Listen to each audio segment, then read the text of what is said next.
Assalamualaikum dan salam sejahtera. Untuk video kali ini, saya akan mengajar tuan dan puan untuk menggunakan data validation.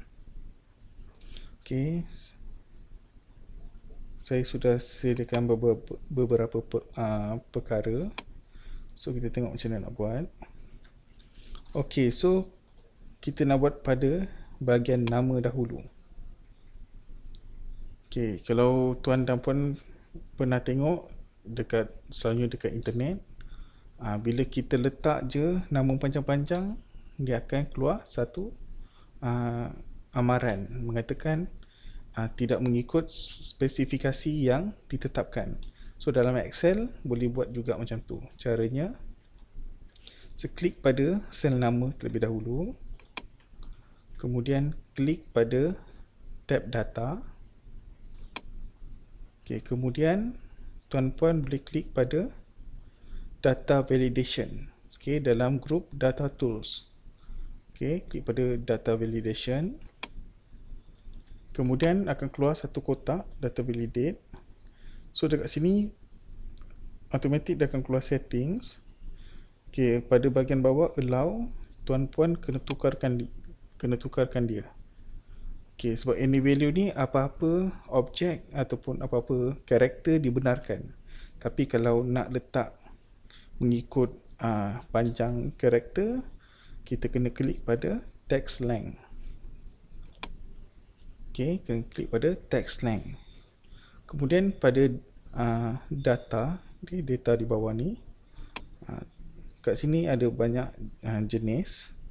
Terpulang pada tuan puan nak guna yang satu. Kebiasaannya, kalau nama kita boleh setkan di antara berapa hingga berapa. Okey, so kita klik pada between. So minimum and maximum. Okey, katakanlah kita letak 3. Okey, maksud 3 karakter yang paling ringkas namanya. Sebagai contoh Abu, Ali. Okey, maximum kita letak 10. Ini sebagai contoh. So orang tu boleh letak kurang daripada 3 and then tak boleh letak lebih daripada 10. Okey, so kat atas ni kita ada lagi 2 tab. So first tab, second tab ni adalah input message. Okay, input message ni akan keluar satu notes, okay, dalam sel yang kita klik. Dia akan keluar lah. Sebagai contoh, saya nak letak panduan. Okay, input sila isi antara 3 hingga 10 karakter. Okay, sebagai contohnya, supaya pengguna yang nak guna sel ni akan faham lah. Okay, error alert ni, okay, andai kata dia tak ikut spesifikasi yang ditetapkan. Okay, so apa akan jadi? So style ni memang ada 3 pilihan. Okay, stop ni adalah yang paling keras. Means selagi kita tak ubah, selagi tu tak boleh teruskan. Okay, kalau warning, yang ni bila dia akan keluar warning, tapi still boleh continue. Okay, information ni tak ada apa-apa, just bagi info saja. So yang ni better kita guna stop. Okay, title, so sebagai contoh amaran. Okay, tuan puan boleh buat teks yang lain.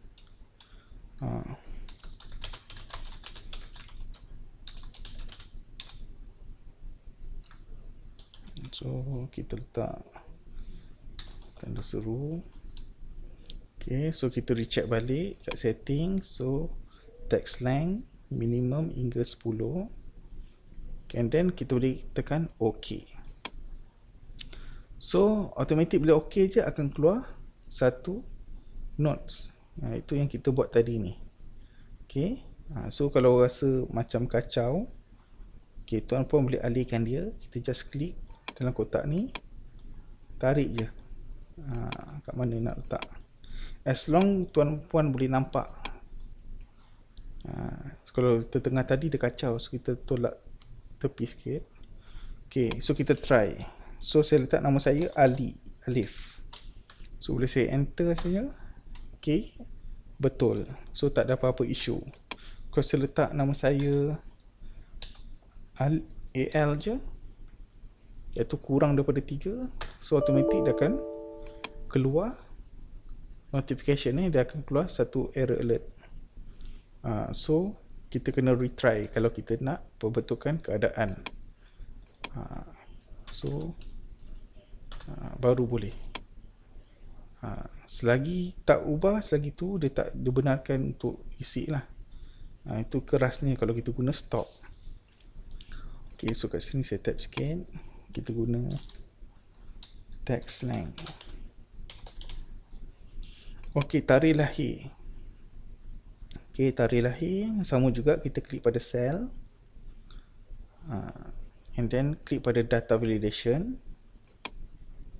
Ok, allow ni kita boleh tukarkan dia, iaitu kita ambil date. Ok, kita ambil date. Tadi kita dah guna between. So between ni diantara lah, dari tarikh berapa hingga berapa. Ataupun kalau rasa nak yang lagi standard, kita ambil ni lah, rather than or equal to. So kita letak 1 bulan 1 1957. Ok, sebagai contoh. And then klik OK. So bila dah klik OK, ok, sebelum tu saya buka balik. Ok, input dan error alert ni adalah pilihan. Ok, optional. Nak buat boleh, tak buat pun tak apa. Tapi kalau kita tak ikut spesifikasi yang ditetapkan, dia tetap akan keluarkan error alert, cuma dalam bentuk default Windows. Ok, so ini saya cancel je. Ok, so kita letak 1 bulan 7 2020. So boleh. Ok, andai kata 2020 ni saya tukarkan, saya ambil 1956. So dia akan keluar satu error. Ok, so dia kata doesn't match. Itu saja. Ok, so tadi saya dah setkan minimum 1 bulan 1 tahun 1957. So kurang daripada itu dia memang tak boleh letak. Ok, andai kata nak pindah, nak tukarkan balik tarikhnya, klik balik pada sel tarikh ni, and then klik balik pada data validation. So kat setting ni tuan-puan boleh pindah balik, nak guna yang mana satu, between ke, greater than ke, less than. Ok, kalau dah ok, baru klik ok. So kat sini saya type sikit date. So gelaran. Ok, so gelaran ni kita akan buat note sikit. Ok, kita akan buat list gelaran. Ok, C 1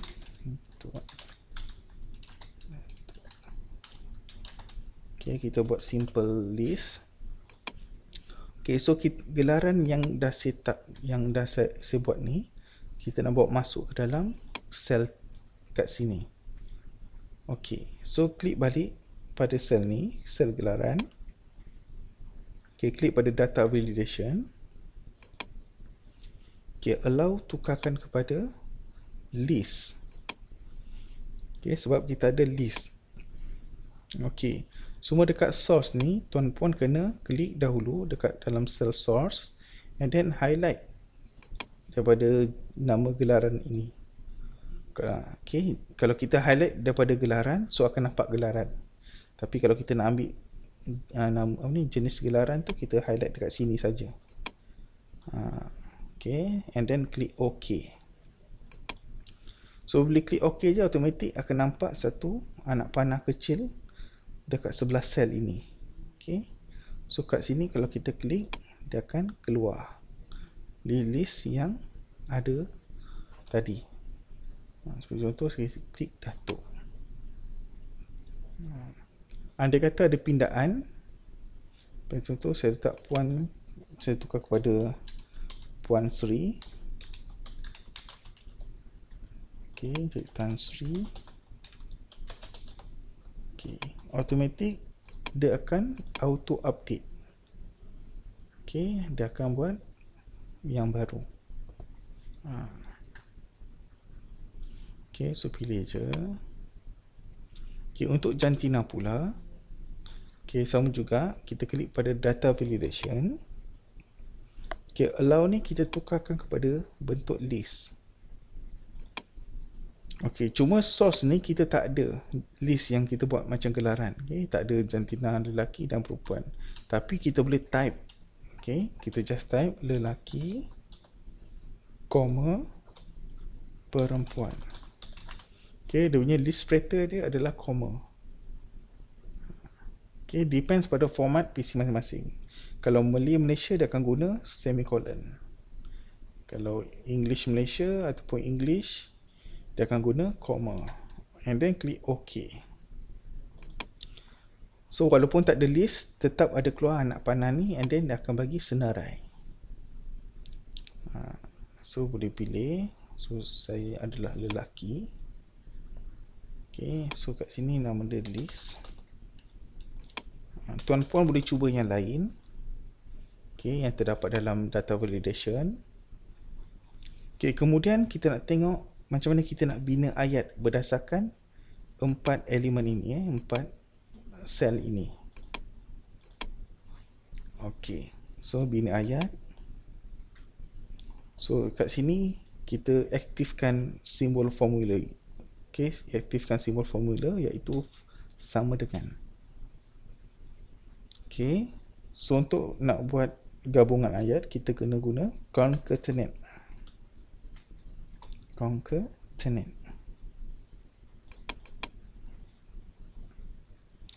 Okay, so untuk mudahkan cara, bila dah buka concatenate, okay, tuan-puan digalakkan klik dekat atas ni ada insert function. Okay, klik pada sini insert function. So dah akan keluar satu box. Okay, box ni adalah pemudah cara. Okay, so first text yang pertama ini kita klik pada gelaran. So klik pada gelaran. Okay, kemudian teks kedua. Okay, teks kedua ni kita letak spacebar sekali saja. Okay, kalau teks kedua ni tuan-puan klik pada nama, okay, dia akan rapat tulisannya. Okay, tulisan tu akan rapat. So teks kedua ni better kita letak spacebar sekali saja. Okay, koma. Sorry, ini tak ada koma. Kita klik terus pada teks ketiga. Okay, teks ketiga kita klik pada nama. Okay, so kat bawah ni akan tunjuk dia punya preview result. Okay, so bila kita klik, dia akan nampak lah dia punya result semasa dia. Kalau ada nama, so nampaklah nama. Kalau kosong, dia tak nampak. Okay, okay, dah klik pada nama tadi. Okay, teks keempat kita klik. Okay, so spacebar lagi sekali. Okay, and then teks yang kelima. Okay, ataupun teks keempat ni bila dah spacebar, kita type terus merupakan. Okay, lepas spacebar sekali, kemudian tuan-puan boleh type terus merupakan seorang, kemudian jarakkan dia. Kita akan buat teks kat dalam teks 4 ni. So jarakkan merupakan seorang, kemudian jarakkan. Okay, teks kelima kita klik pada jantinanya. So kat bawah ni akan tunjuk preview result dia. Tan Sri Arza merupakan seorang lelaki. Depends pada teks yang tuan-puan tulis, type tadi. Okay, so untuk teks ke-6, okay, kalau tak nampak, tuan-puan boleh klik dekat sini. Dia ada scroll bar. Saya turun ke bawah sikit. Okay, teks ke-6. Okay, kita nak letak tarikh lahir. So dekat sini, jarakkan dan lahir pada.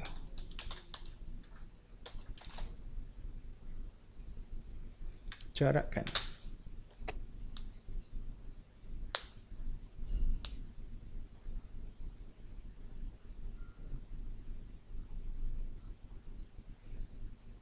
Okey, kemudian teks ketujuh. Okey, klik pada tarikh lahir.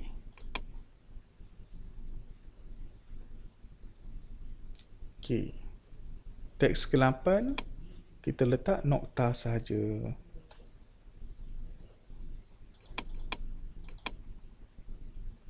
Tapi bila kita dah letak nokta, automatik tuan-puan akan nampak kat sini kat bawah ni lahir pada, tiba-tiba dia tak jadi dalam bentuk tarikh.